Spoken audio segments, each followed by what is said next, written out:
আমরা পরিষ্কার ঘোষণা করেছি, আমরা কারো উপর প্রতিশোধ নেব না।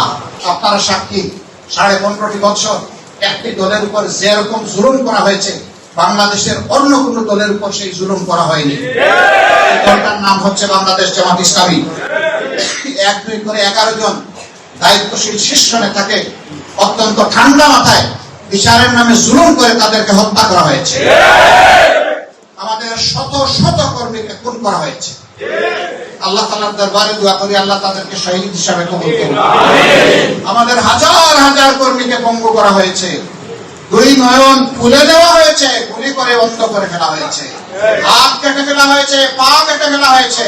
এই যন্ত্রণা আমরা বুকে নিয়ে চলছিলাম, কিন্তু আমরা পরিষ্কার ঘোষণা করেছি, আমরা কারো উপর প্রতিশোধ নেব না। দুর্দান্ত সব উপাদানে তৈরি ঝাঁঝালো স্বাদের প্রাণ ঝালমুড়ি।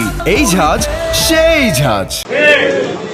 এই দেশে যদি পট পরিবর্তনের পর কোন দলের প্রতিশোধ নেওয়ার অধিকার বর্তায়, সকলের আগে বর্তাবে বাংলাদেশ জামাত ইসলামী এবং ইসলামী ছাত্র শিবিরের। আমরা যদি প্রতিশোধ না নেই, তাহলে আমরা জানিয়ে দিচ্ছি, কাউকেই আমরা প্রতিশোধ নিতে সহজে দেব না ইনশাআল্লাহ। প্রতিশোধ প্রতিহিংসার জন্ম দেয়। প্রতিহিংসা সমাজে খুনের পরিবেশ সৃষ্টি করে। আমরা সামগ্রিকভাবে ক্ষমা করে দিতে চাই, কিন্তু ব্যক্তিগতভাবে যিনি অপরাধ করেছেন, ইনসাফের দাবি হচ্ছে তাকে তার অপরাধের শাস্তি পেতে হবে। কিন্তু তাই বলে কেউ আমরা আইন হাতে তুলে নেব না। যা হবার হয়ে গেছে, এটারও প্রয়োজনে বিচার হবে। আইন যেন ভবিষ্যতে আমরা কেউ হাতে তুলে না নেই। জীবনের নয়া মাত্রা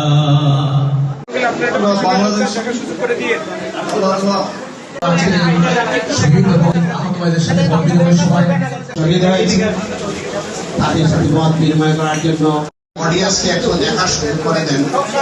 আমরা আপনাদের ধন্যবাদ জানাবো।